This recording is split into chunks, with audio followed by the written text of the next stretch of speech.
Hello everyone, welcome to digital GS academy. तो जैसे आप सभी को पता है दोस्तों कि एनसीईआरटी का जो सीरीज चल रहा है वो कंटिन्यू चल रहा है। ये 7th क्लास की हिस्ट्री है और ये अध्याय 3 है और ये अध्याय का नाम है दिल्ली 12वीं से 15वीं शताब्दी। यानी आज हम लोग 3 चैप्टर को पढ़ेंगे 7th क्लास की हिस्ट्री का। तो चलिए शुरू करते हैं। शुरू करने से पहले चैनल को जो सब्सक्राइब नहीं किए हैं चैनल को सब्सक्राइब कर लीजिए। आप लोगों को ऐसा एनसीईआरटी का चैप्टर वाइज आप लोगों को वीडियो अपलोड होते रहेगा जो सीटेट के सेकंड पेपर एसएसटी में बहुत काम आने वाला है। आप इसे देख लीजिए और एमसीक्यूज लगाइए, आपको 100% पास होने का चांस हो जाएगा। तो चलिए स्टार्ट करते हैं। तो दोस्तों यहाँ पर है अध्याय क्या है तो 3 है और इस चैप्टर का नाम है दिल्ली 12वीं से 15वीं शताब्दियों तक का। ठीक है, यानी तुर्कों का आक्रमण। तो चलिए हम लोग देखते हैं तुर्कों की आक्रमण। ठीक है, तो दोस्तों अल्पतिगिन गजनी वंश का संस्थापक तुर्क राज्य सुक्तुगिन भारत पर आक्रमण करने वाला प्रथम तुर्क शासक थे और मोहम्मद गजनी सुल्तान की उपाधि धारण करने वाला प्रथम तुर्क शासक मोहम्मद गौरी भारत में तुर्क राज्य का संस्थापक। कहाँ पर है तो भारत पर। कौन तो मोहम्मद गौरी। अब इससे चलते अब हम लोग देखते हैं। जब हम लोग आज दिल्ली सल्तनत देख रहे हैं तो दिल्ली सल्तनत ने 5 राजवंशों में हुकूमत किए हैं, तो उसके बारे में हम लोग देखते हैं कौन कौन कितना कितना तक किया है। ठीक है, तो यहाँ पर देखिए कि प्रारंभिक तुर्क शासक कुतुबुद्दीन ऐबक, उसके बाद इल्तुतमिश और रजिया, ये लोग कितना दिन तक शासक किए थे तो 1206 ईस्वी से 1290 ईस्वी तक। खिलजी वंश किया था 1290 ईस्वी से 1320 ईस्वी तक। इसका संस्थापक कौन था तो जलाउद्दीन। तुगलक वंश 1320 ईस्वी से 1314 ईस्वी तक। इसका संस्थापक कौन थे तो गयासुद्दीन थे। कौन थे तो गयासुद्दीन थे। अब हम लोग चलते हैं सैयद वंश। सैयद वंश में 1414 से 1451 ईस्वी तक और इसका संस्थापक कौन थे तो खिजरी खां थे। उसके बाद लोधी वंश है। लोधी वंश है 1451 से 1526 तक। 1526 तक और इसका संस्थापक कौन थे तो इसका संस्थापक थे बहलोल लोदी। कौन थे तो बहलोल लोदी थे। और फिर इसका अंतिम कौन थे तो अंतिम थे कौन इब्राहिम लोदी। ठीक है, अब हम लोग यहाँ पर देखिए कि यहाँ पर दिल्ली सल्तनत ने 5 वंश के यहाँ पर राज्य करते हैं। अलग अलग वंश के होते हैं। जैसे गुलाम वंश हो गया, ये तुर्क शासक जो बोल रहे हैं इसे गुलाम वंश भी बोला जाता है। ठीक है ना। उसके बाद खिलजी वंश हो गया, फिर तुगलक वंश, सैयद वंश, लोधी वंश। ये सीक्वेंस लगाने के लिए दे देगा, कभी ये दे देगा। ठीक है, तो इस चीज़ को आप याद रखेंगे। इससे ज़्यादा क्वेश्चन यहाँ से नहीं बनेगा सीटेट में। ठीक है,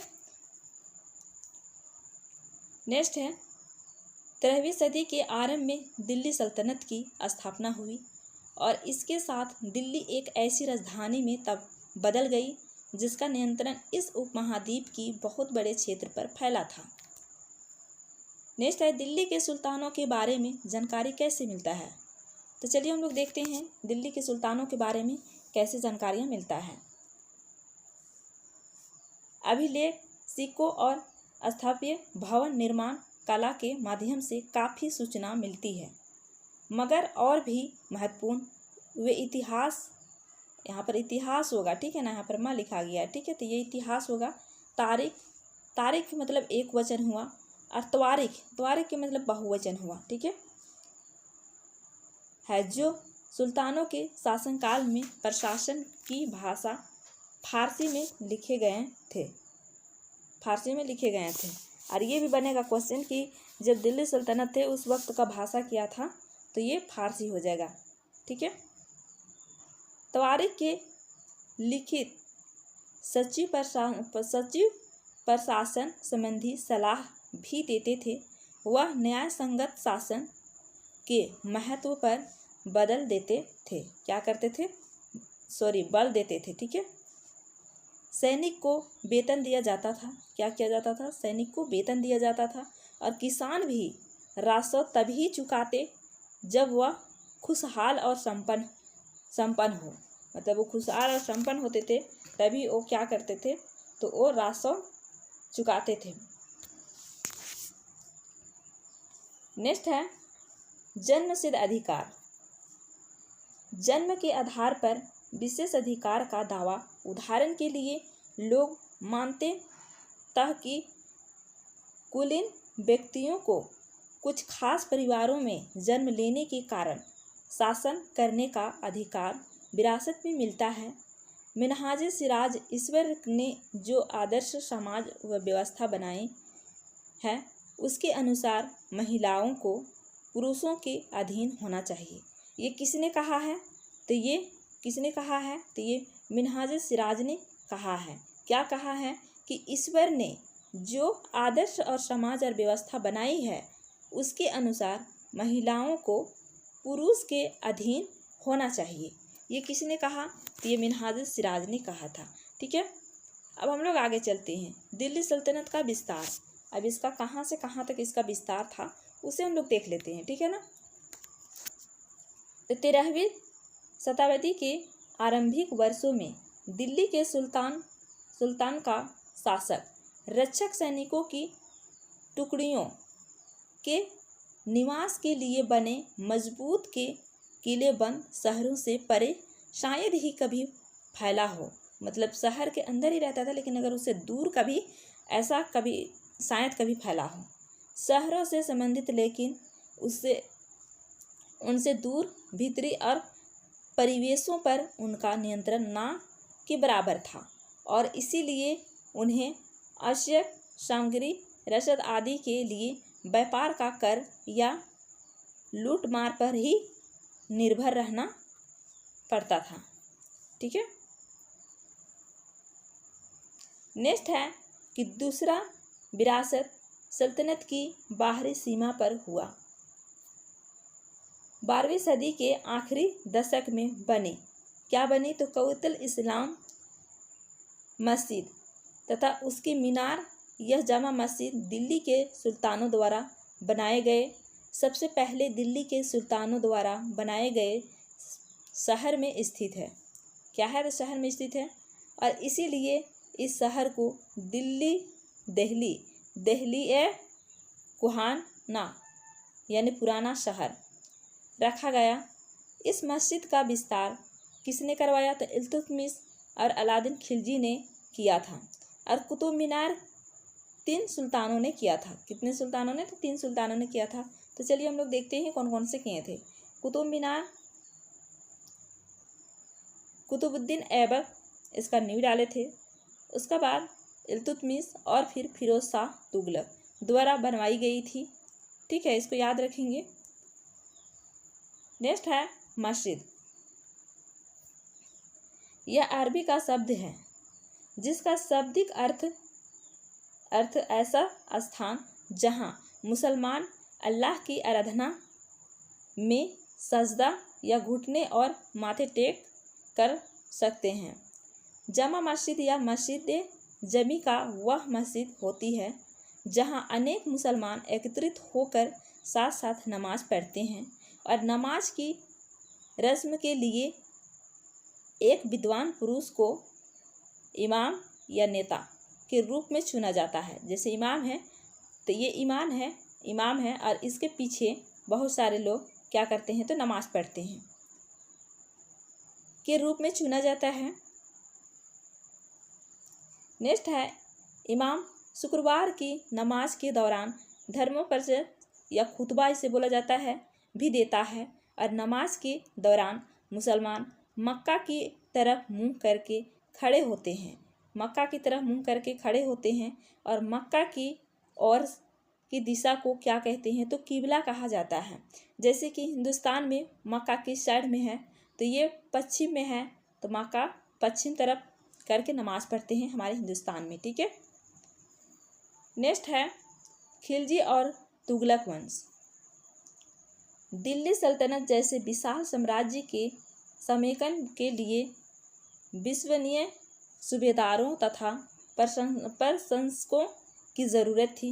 दिल्ली के आरंभिक सुल्तान विशेषकर इल्तुतमिश सामंतों और जमींदारों के स्थान पर अपने विशेष गुलाम को सूबेदार नियुक्त करना अधिक पसंद करते थे। इन गुलाम को फारसी में बंदगा कहा जाता था। मतलब ये जो गुलाम थे उसको फारसी में क्या कहा जाता था, तो ये बंदगा कहा जाता था तथा इन्हें सैनिक सेवा के लिए खरीदा जाता था। किसके? तो सैनिक सेवा के लिए खरीदा जाता था। उन्हें राज्य के कुछ बहुत ही महत्वपूर्ण राजनीतिक पदों पर काम करने के लिए बड़ी सावधानी से प्रशिक्षित किया जाता था।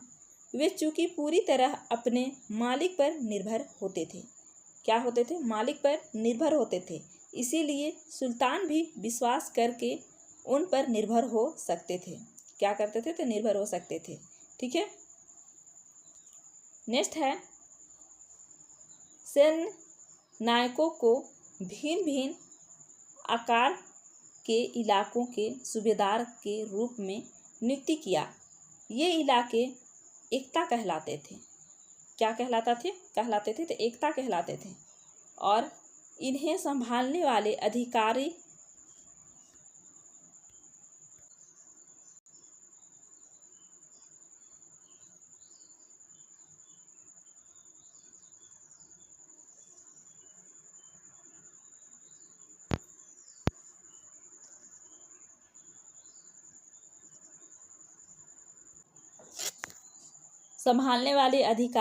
एकतादार या मुक्ति कहे जाते थे। मुक्ति का क्या फर्ज था?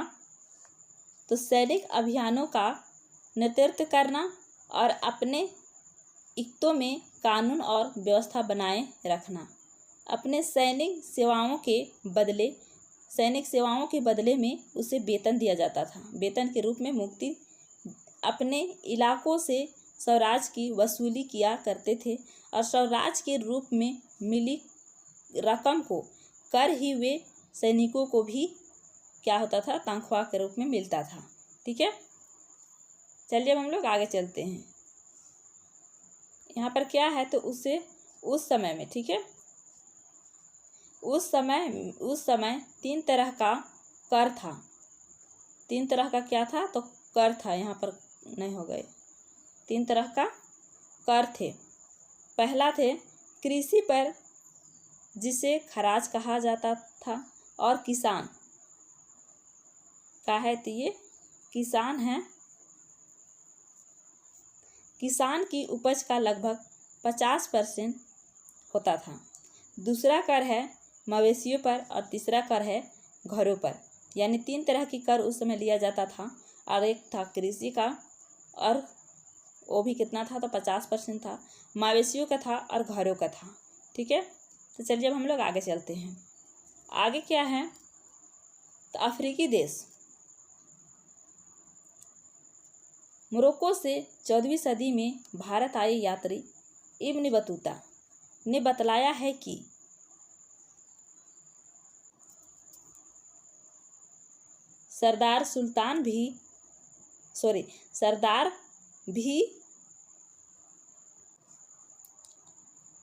सरदार की रक्षा व्यवस्था के बारे में दिल्ली सल्तनत ने 1526 तक दिल्ली तथा आगरा पर सैयद तथा लोधी वंश का राज्य रहा। ये किसने बताया था? तो इब्न बतूता ने। बाद धीरे धीरे शक्तिशाली शासकों का उदय हुआ, जैसे अफगान, राजपूत, शेर शाह सूरी और मुगल साम्राज्य। इन सारे शासकों का उदय हुआ। ठीक है। अब यहाँ पर देखिए 5 राजवंशों था किसने दिल्ली पर जो शासन कर रहे थे दिल्ली सल्तनत का। ठीक है। तो यहाँ पर 5 वंश थे। सबसे पहला मुगल वंश जो 1206 से 1290 तक को राज किए। ठीक है। फिर आया खिलजी वंश, और खिलजी वंश कब से कब तक किए? तो 1290 से 1320 ईस्वी तक किए। उसका बाद फिर आए तुगलक वंश। तुगलक वंश 1320 से 1414 ईस्वी तक किए। तब आए फिर सैयद वंश। सैयद वंश 1414 से लेकर 1451 तक किए। उसका बाद फिर लोधी वंश आए। ये लोधी वंश कब से कब तक किए? तो 1451 से 1526 तक किए। उसके बाद 26 के बाद आ जाता है क्या? तो आ जाता है मुग़ल। क्या आ जाता है? तो मुग़ल आ जाता है। ठीक है, और हम लोग कल मुग़ल के बारे में देखेंगे। ठीक है, तो आज का वीडियो में इतना ही है। अगर वीडियो अच्छा लगा हो तो कमेंट में ज़रूर कमेंट करके बताइएगा। और जो चैनल को सब्सक्राइब नहीं किए, चैनल को सब्सक्राइब कर लीजिए। आप लोगों को ऐसा चैप्टर वाइज मिलते रहेगा। ठीक है, चलिए फिर मिलते हैं नेक्स्ट वीडियो में।